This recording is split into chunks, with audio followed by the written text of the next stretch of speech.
again, everyone. Welcome back. We are going to finish up chapter 7 of Chaos today. This is going to be the last time I'm coming to you from this office. This is my tomorrow's technically my last day at this job, but I work at a high school. It's graduation tonight, so I am here. Graduation's in a couple of hours, but it's a long commute for me, so I am just staying here. My office, you guys want to see it? It is not a cute office whatsoever, and it is, you probably don't, I'm going to show you anyways, but my little nurse's office, there's all my little beds, sink, chairs, flag. Over there is my little personal office that is empty as heck. Not that you cared, but I showed you anyways, because as I've said, this is my last day here. Tomorrow's my last day, but it's my last day with kids. So it was a sad day. I have hugged more kids than I've ever hugged in my life today because I am sad to leave them, but it's gonna be good. It's gonna be fine. My next job's gonna be great. I can't process going to it until I've processed leaving this one, I don't think. So tomorrow I just come in, clean up a little bit, turn in my keys and my laptop and wrap up the loose ends, and then I'll move on from this job that I have loved very much. So anyways, not that any of you asked for it, but let's do the last part of chapter 7. It is called Winning Hearts and Minds.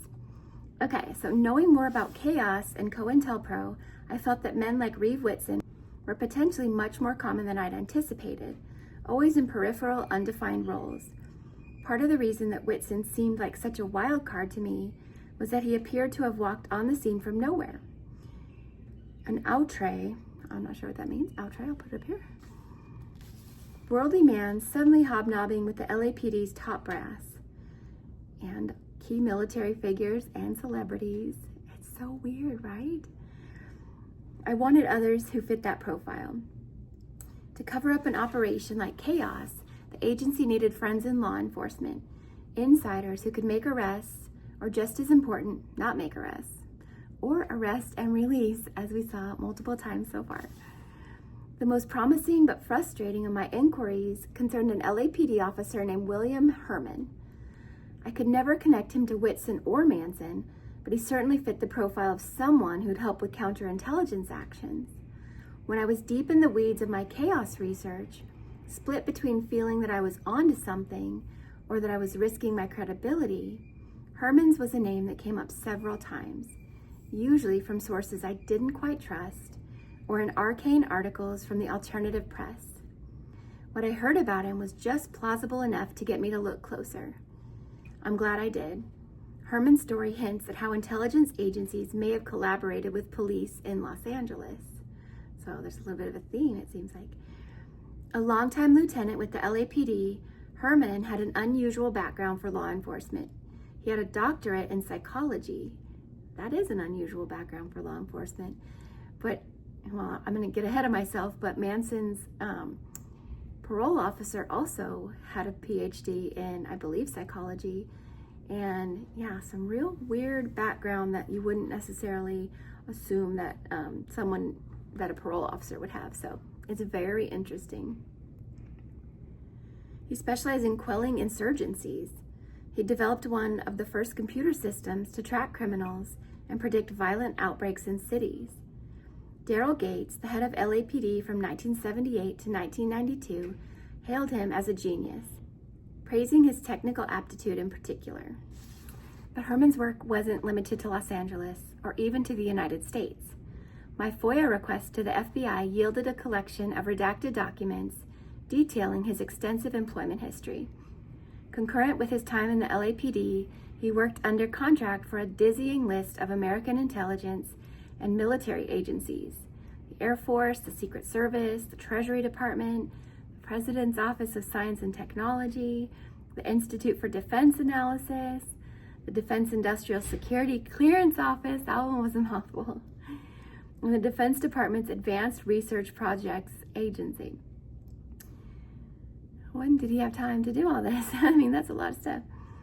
Most of his work for these groups remains classified. And same with Reeve Whitson. There's nothing out there on him, or nothing official. You'd think these projects wouldn't have left much free time, but Herman piled on even more work, taking leaves of absence from the LAPD to pursue side gigs with defense firms.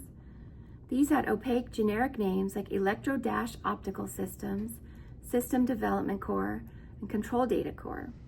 This last, a supercomputer development firm with military contracts in Minneapolis, relied on Herman's service for 10 years, from 1961 to 1971, or so Herman told the FBI. When the Bureau went to Control Data Corps for a background check, the company claimed that Herman never worked for them. You might have guessed, given Herman's long list of government employers, I wondered if his work for these defense contractors could have been a front for the CIA, you think? One of the few agencies that didn't appear on his resume. As usual, official channels were useless.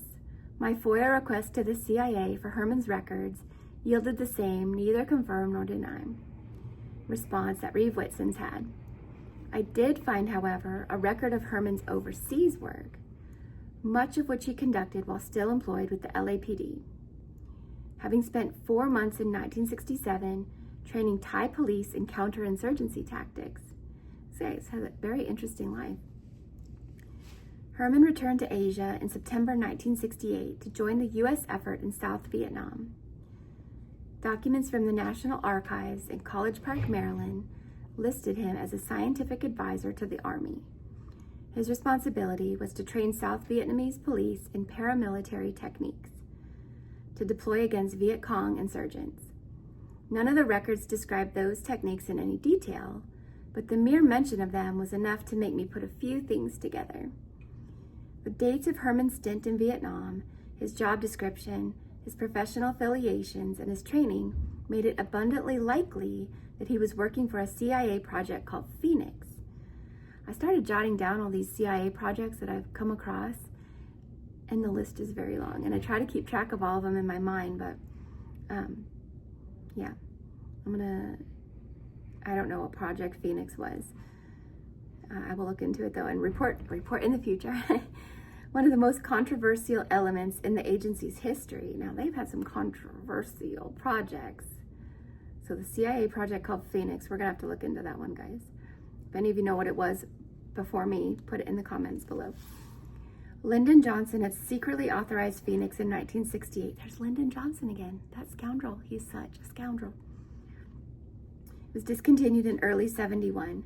The agency described it as a set of programs that sought to attack and destroy the political infrastructure of the Viet Cong. Okay, so this is a Vietnam War thing. Let's see why it's controversial though. Inside Vietnam, Phoenix operatives waged a campaign of terror against the Viet Cong guerrillas, with tactics including the assassination and torture of non-combatant civilians. Civilians, they're torturing civilians. Okay, I guess that's guerrilla warfare though. That's kind of the nature of it.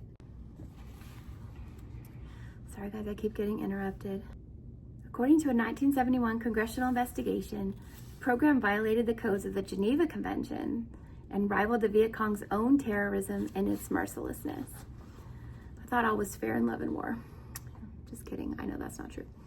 I know there are rules of war, which is weird when you think about it. During the Senate hearings, a number of Phoenix operatives admitted to massacring civilians and making it appear that the atrocities were the work of the Viet Cong. Their hope was to win the hearts and minds of neutral Vietnamese citizens, compelling them to turn away from the insurgency in revulsion. A Special Forces soldier, Anthony Herbert, the single most decorated combat veteran of Vietnam, the single most decorated, he must have done some stuff, published a best-selling book, Soldier, that detailed typical orders from his Phoenix superiors. They wanted me to take charge of execution teams that wiped out entire families and tried to make it appear as though the Viet Cong had done it themselves. The rationale was that the Viet Cong would see that other Viet Cong had killed their own and make allegiance with us, the good guys. That is diabolical, isn't it? Their attempts were sometimes even more unhinged. In 1968, CIA scientists at the Bien Hoa prison outside Saigon okay, this is disturbing, guys. Fast forward a little bit if you can't handle. I mean, it's war. It's going to be ugly, let's be honest. But it's gross. Surgically opened the skulls of 3 prisoners, implanted electrodes on their brains, gave them daggers, and left them alone in a room. This is like Joseph Mengele stuff. Like these are human experiments. I mean, how else would you describe this? That's horrifying. They wanted to shock the prisoners into killing one another. When the effort failed, the prisoners were shot and their bodies burned. That is disgusting and horrifying. According to Seymour Hersh's 1972 book, Cover Up, Phoenix had committees set up across all 40 provinces in South Vietnam. They kept blacklists of Viet Cong fighters and had strict orders to meet weekly or monthly quotas of neutralizations. This is pure evil, right? The whole operation relied on computerized indexes. Well, you don't think of computerized indexes too much when you think of the 70s, but I guess they had them. The identity of its CIA leader never came to light, but whoever it was, he was there ostensibly as part of the Agency for International Development, otherwise known as AID, later revealed as a CIA front. You guys getting the general theme here that the CIA has done some pretty horrifying things, I would say evil, and they seem to have no one to stop them, no one above them to say no. And that is dangerous. I mean, gosh, that's dangerous territory, you know? You give the wrong people a little bit of power and stuff like this happens. Herman, of course, was known for his aptitude with computers, and his time in Vietnam coincided almost exactly with Phoenix's operations. So maybe he was the mastermind or the one pulling the strings. The papers I found at the National Archives confirmed that he was part of AID. It's another link. I had no way to press him about any of this. He died in 1993. As I had with Whitson, I wondered whether his family could tell me more about him. I found one of his daughters, Cindy, a dog breeder in Spokane. She invited me to see her. Only a teenager in the 60s, she didn't have many memories of her father's work, but she was confident that much of it had been top secret and that he'd worked for the CIA. He never discussed his work with the family, not even her mother.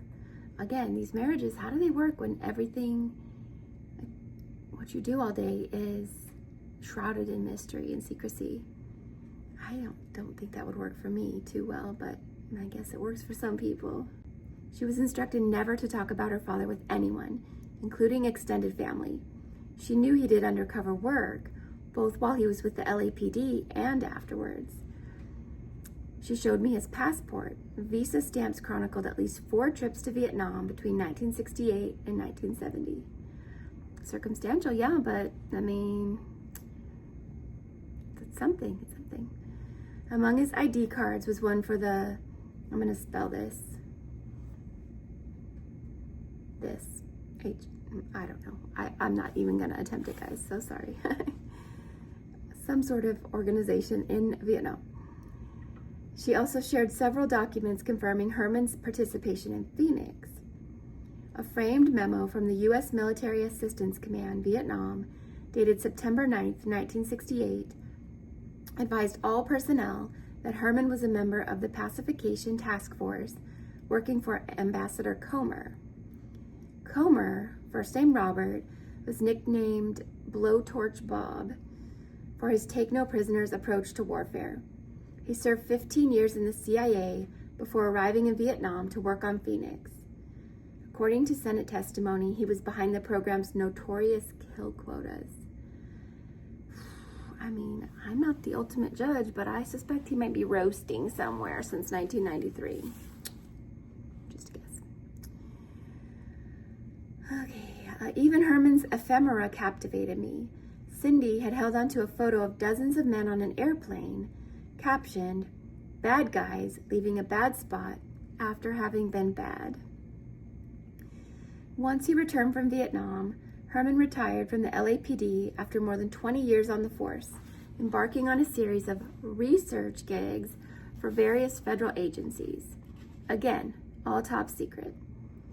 With information from Cindy, a growing pile of press clippings, and the government documents I'd amassed, I tried to piece together Herman's post-retirement projects. Whatever he'd learned in Southeast Asia, he he brought it back to LA. His work in California bore disturbing resemblances to the techniques he's honed as part of the Phoenix Project. So wait a minute. He brought those techniques back to LA? Killing people? Okay, let's see if it elaborates here. In 1968, Governor Reagan appointed him to head a new riots and disorders task force dedicated to studying urban unrest and devising ways to prevent future outbreaks of violence. But in a 1970 interview, Herman revealed, maybe by accident, that the task force was hardly the research-based enterprise it claimed to be. Herman didn't give many interviews, but when he spoke to the London Observer's Charles Foley in May 1970, he was apparently in a voluble mood. I don't know what voluble means, but here's the definition. Sorry guys, I usually read this ahead of time, print it, write my notes on it, but I didn't have time to do that today. I don't know. Like I said, end of school year. My brain's a little off. It might be a lot off. Okay, where was I? Discussing his work for the task force, he described a program of spying and infiltration far exceeding the studies that the group was committed to. His words sounded as if they'd been lifted from COINTELPRO and Chaos manuals. Both of those operations, of course, were well underway in Los Angeles at the time. Like Governor Reagan and President Johnson, Herman believed that California's student dissidents were funded by foreign communists. He told the Observer that he had a secret plan for forestalling revolution in America. A secret plan. The key was to split off those bent on destroying the system from the mass of dissenters, then following classic guerrilla warfare theory to find means which will win their hearts and minds. So basically tricking people. Now, some people say that the whole goal of Chaos and COINTELPRO was to basically destroy the hippie movement and the, anti-Vietnam War movement. So is that what they're talking about here? Winning hearts and minds and turning people against other people? Maybe. He called this plan simply Saving America. See, they always give it these sugar-coaty names to evil stuff. I mean, they do it to this day as well. It's like when you hear people being progressive, it's like the word progress sounds great, but it doesn't mean what people think it means. Okay. It included strategies for deeper penetration by undercover agents into dissenting groups, such as army agents posing as students and news reporters, and hippies maybe. In a turn worthy of Minority Report, he wanted to use mathematical probability models to predict when and where violence would erupt. He also called for the use of long-range electronic surveillance devices. If informants had already penetrated any dissenting groups, they would secretly record speeches and conversations. You know what this makes me think of?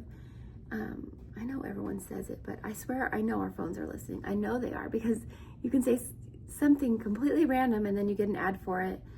And sometimes it's a weird off-the-wall thing and you're like, what in the world? So we don't even need long-range surveillance now because of Siri and Alexa and our phone spying on us. And then using mathematical probability models. Look at AI. Since this was the 70s, look at how far, like artificial intelligence, you can ask Chat GPT just about anything and bam, they've got an answer for you in seconds.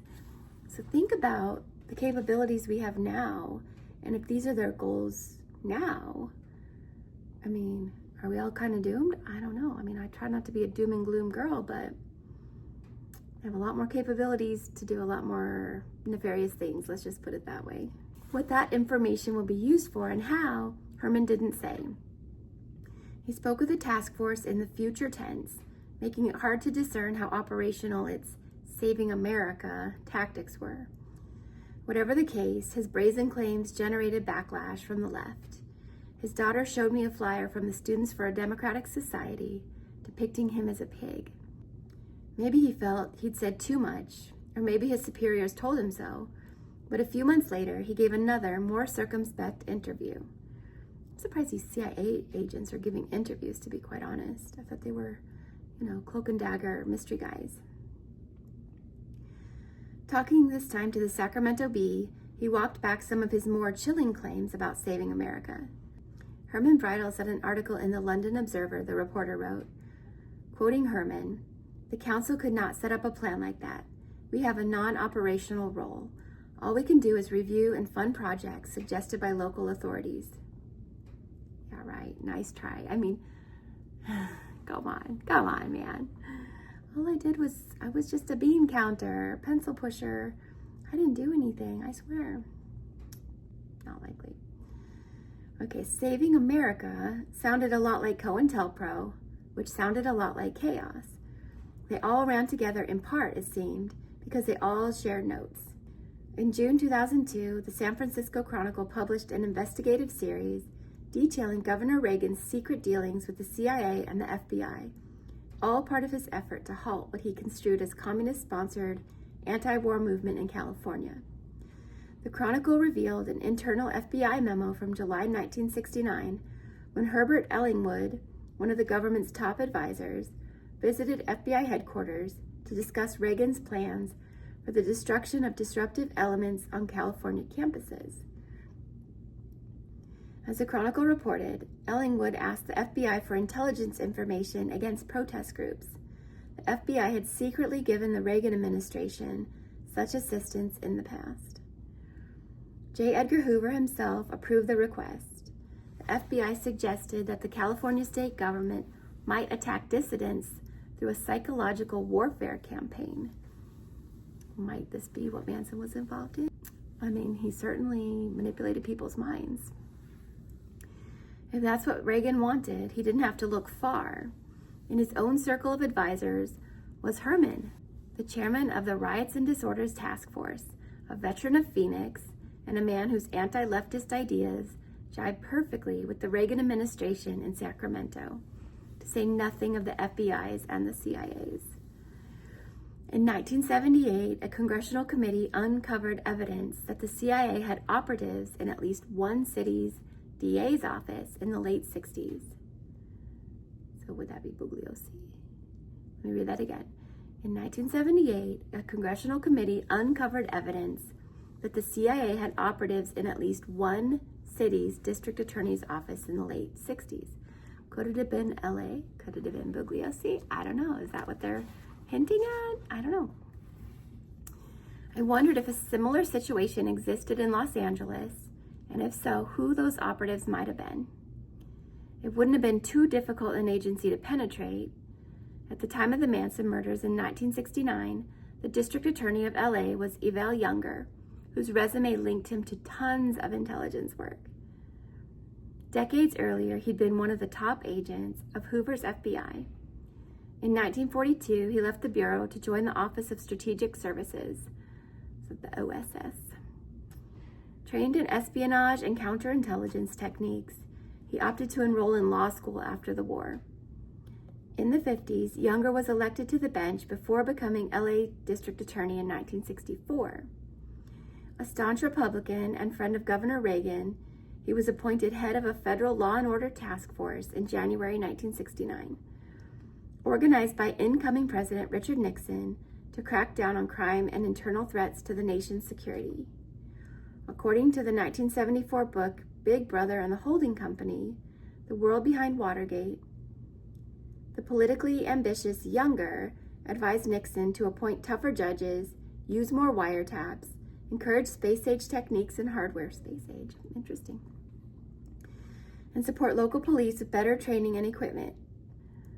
Training to do what? That's what I'd like to know. Intelligence work? I don't know. Is that what they're saying? Younger's subordinates in the DA's office referred to him as the General. In his obituary, the LA Times in 1989 noted that he was the first prosecutor in America to undertake mass felony prosecutions of college campus demonstrators in the 1960s. He prosecuted students who protested the absence of a Black Studies program at San Fernando Valley State College. The November 1969 trial resulted in 20 convictions, a coup for the up-and-coming deputy DA who tried the case. And who do you reckon it was? Vincent Bugliosi. If the CIA wanted a presence in the LA DA's office, Younger didn't strike me as someone who'd put his foot down.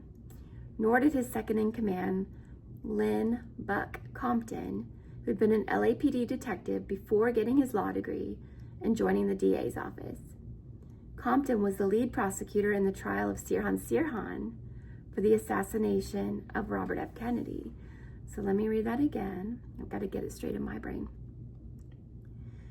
So Buck Compton had been an LAPD detective, got his law degree, joined the DA's office, and was the lead prosecutor in the trial of Sirhan. You guys know what I believe about Sirhan. I do not believe he was the one who killed RFK, and a lot of people do not. A lot of people do, but if you look into it at all, you will quickly see that it's not possible. It is not possible. Yes, he fired shots, but not the shot, not the one that counted. He was in front and too far away, and the shots came from behind and very close. So it wasn't Sirhan. That's not to say he's not a wacko. I don't know, but I believe he was MK Ultra'd by these crazy CIA people. That is my opinion. You do not have to share it, but there's plenty of evidence for it, in my opinion. Okay, and he'd been a World War II hero. His exploits with the Parachute Infantry Regiment, the Easy Company, were chronicled in the HBO miniseries Band of Brothers. That's kind of cool, actually. I found a letter that Compton wrote to Herman on March 14th, 1969, 5 months before the Tate LaBianca murders, thanking him for obtaining good advance intelligence on subversives and militants. That's a link, for sure. The two had served together on the LAPD in the 50s, so I wasn't surprised that they knew each other. I was surprised that Compton had written a note that all but proved he and Herman were operating beyond their remit for the state of California. Yeah, seriously, what kind of assets are these that are writing notes that can be found later? I thought it was supposed to be like, burn this after reading kind of situations with their memos and stuff. But maybe I've watched too much Get Smart or Inspector Gadget or whatever. Probably. Neither man had any business gathering advanced intelligence on subversive and militants, or on anyone else for that matter. The DA's office was supposed to prosecute crimes, not prevent them. And Herman, in his strenuous correction to the London Observer article, had stressed that his role was non-operational. Once again, I'm not buying it. I'm not buying it. You guys buying it? I am not. Okay, the next section is called Coda, Front Page News. I read about chaos and COINTELPRO until I must have sounded to all my friends like a tinfoil hat wearing conspiracy theorist. Incidentally, I come across this way to my family.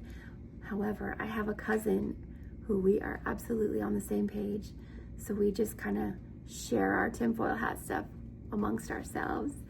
And it's actually pretty fun. She doesn't know I have this channel, but maybe I'll tell her. maybe we'll do a tinfoil hat episode or something. Although she doesn't live too close to me, so that might be tricky. Anyways, back off my tangent. Hold on. I'm all over the place, guys. Sorry. Okay, like a tinfoil hat wearing conspiracy theorist, someone who might go off on a long-winded tangent about the threats of the deep state. But the fact that the CIA has become an all-purpose scapegoat, the preeminent symbol of global power run amok, doesn't change the fact that its abuses of power in the 1960s were legitimate and myriad. If anything, these abuses were so gross that they've lent authority to any and every claim against federal intelligence agencies. If the CIA and the FBI are capable of killing American citizens in cold blood, often in elaborate schemes, what aren't they capable of? Furthermore, would 7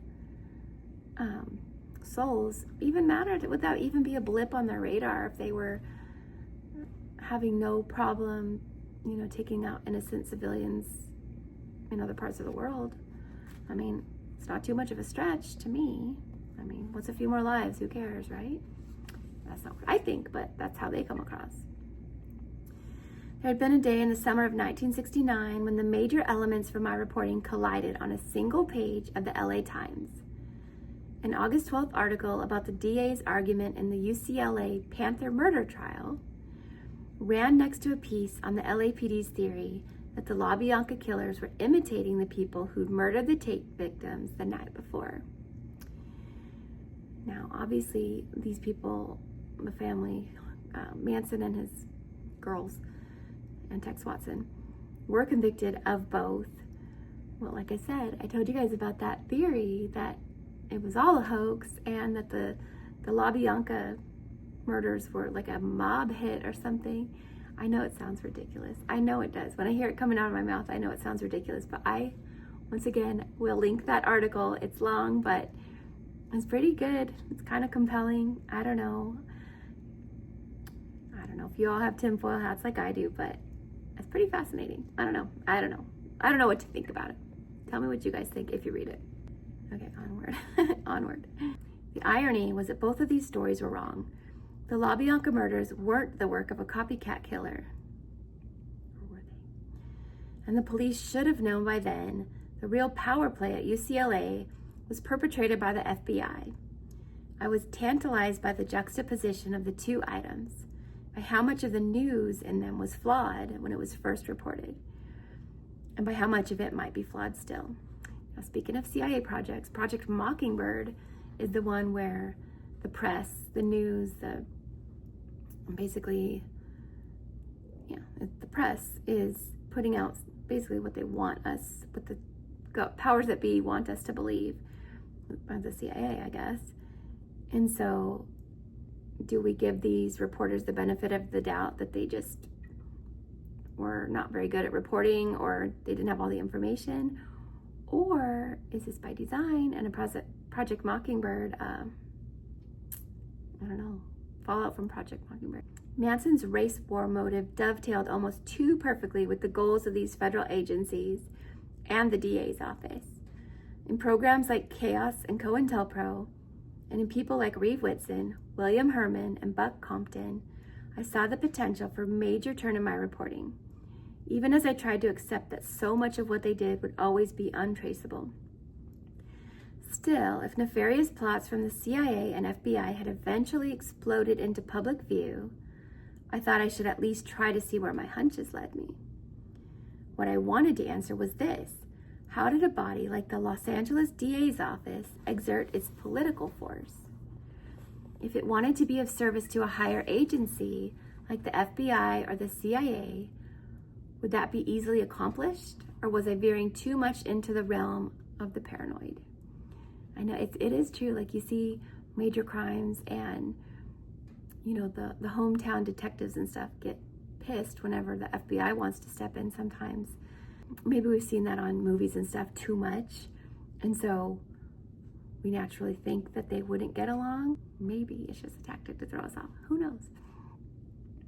Anything is possible at this point. Does anything surprise you guys at this point? Not me. I didn't have to look very far to see how the DA's office wielded its power. One glaring example came at the start of the Manson trial, when, without anyone being the wiser, the DA's office conspired to make sure that its narrative for the Tate LaBianca murders was the only one that anyone ever heard. Dun, dun, dun. All right, that's the end of chapter 7, you guys. What are you all thinking? Does this covert spy stuff intrigue any of you? If it doesn't, how does it not? It totally intrigues me. It makes me sad because, I don't have a Pollyanna view of the world. I wish I could at this point, but I just don't.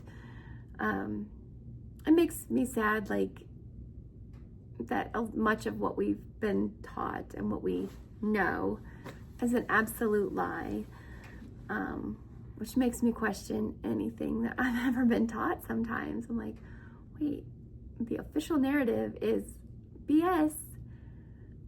And if we can't believe this, and this, how do you believe anything? Like I said, that article about the murders being a hoax sounds far out, but nothing sounds far out to me anymore. And especially when you hear about these guys and their backgrounds, it's mind-blowing to me. It's mind-blowing. And sometimes the movies and stuff that we watch, it makes the CIA, the FBI seem like sexy in a way, almost. I don't know if that's the right word, but makes you like, oh, those people, there's badasses, you know, like I could go be a cool CIA agent, but then you hear like the deathbed stuff from like Reeve Whitson where he's basically like, oh, like I gave them my life, like, and I have heard people say that once you're in the CIA, you're pretty much theirs forever, which I don't know. I was gonna say you might have a cool job, but is it really cool at controlling people and killing people? I mean, it might give you a sense of power, but in the end, it's evil and wrong. And the ends don't always justify the means, you know? Like, I believe the means are everything. Like, I don't know. Maybe I'm too idealistic as far as that goes, but I don't know. I'm getting a little philosophical on you guys. What did you think, though? They gave us a couple of book references, which I might look at those books. Like I said, rabbit trails as far as the eye can see. But once again, I have long since run out of bookshelf space at home. You should see my bedroom. It's an absolute. There's books, much to the chagrin of my husband, books everywhere. I've got 2 gigantic bookshelves, a couple small ones, and there's still stacks of books everywhere. So, and I don't really like Kindle books. Or whatever, electronic books. It's not the same to me. Audiobooks, digital books, I do read them. Sometimes I almost wish I had every book in the hardcover, or not hardcover, but you know, physical book and electronic, because I do like to read at night in bed, which I know they say is not good for you as far as having electronics at bedtime, but whatever. I like to read, and sometimes it's easier to read on a glowing screen than it is having like a book light or something and a physical book. And that is another tangent. You guys, I apologize. I am all over the place. I've gone on a million tangents. I am still processing that it's my last day at work. It's 5 o'clock. I have graduation at 7:30, but I have to go out and start making sure nobody's passing out on the football field and stuff. And I think it's 106 degrees out. It might be 103, whatever. It is blazing hot outside. It's been beautiful for the past few weeks, and today and yesterday. 103 yesterday, 106 I think today. Why? It's Murphy's Law, I guess. Murphy's Law. But we sent out an Instagram memo to all the kids to hydrate and have their families hydrate, because that is the toughest part of graduation in Arizona, is keeping people hydrated and upright, because people just sit out in bleachers roasting in the sun, which the sun is going down when it starts, but yeah, it's still very hot. But whatever, you live here, you learn to deal with it. I guess it's like learning to deal with the snow in Minnesota or wherever, Canada. But anyways, I hope you guys don't mind me going off on my little tangents. I hope you don't mind seeing my little office. It does not look cute right now. It's usually much cuter, but we have to kind of tear everything down so it can, oh my gosh, so it can get deep cleaned during the summer. Plus, I also took all my own personal stuff home because I'm not coming back, which my brain still has not processed. So anyways, I am sorry once again. I hope you guys are enjoying this book. I hope I'm giving it the credit it deserves, because had you guys heard any of this before? I mean, I've read this book before, but prior to that, I was like, what? Like, I don't know. I'm rambling. I'm totally rambling. Anyways, hope you guys are enjoying this. Thanks for sticking around. I really do appreciate it. I have not gained any subscribers in a while, because it seems like people don't care about this book too much. But I think it's important, and I'm grateful for those of you who have stuck around for it. And I am going to finish it, because I've watched other channels where they don't get a lot of views on certain books, but I've been listening, and then they're like, oh, I'm done with this book, I'm not going to read it. And then I'm like, wait, which I guess I could just go read it on my own, but you know, I don't know. I'm not going to do that to you guys who are sticking around, and I hope you're finding it fascinating. And I hope once we're past this one, that enough people will be like, maybe I will go check that one out. I don't know. It doesn't matter. Like, once again, I'm rambling. All right, you guys, take care of yourselves. I will see you in the next one. Bye.